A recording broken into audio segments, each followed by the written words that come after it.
Hey there, Christopher Thunder here from the World's Sturdiest Workshop. Today I'm going to show you how to retune a carburetor without tuning a carburetor.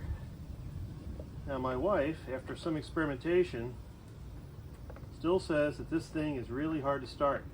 Well, I get that. And there's sea foam in the gas right now, slowly cleaning out the carburetor. But the air-fuel mixture is still wrong, okay? So what I'm going to do, well, that's a bit of a problem, that's on the inside, okay? That's on the inside. So don't want to do that. That'll mess things up real bad. So what I'm going to do, I'm going to stick that on the outside. So that's a carburetor clog right there.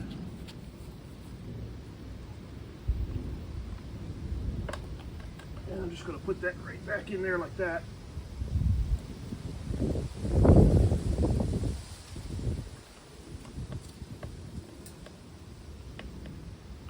All right. So let's see if it works.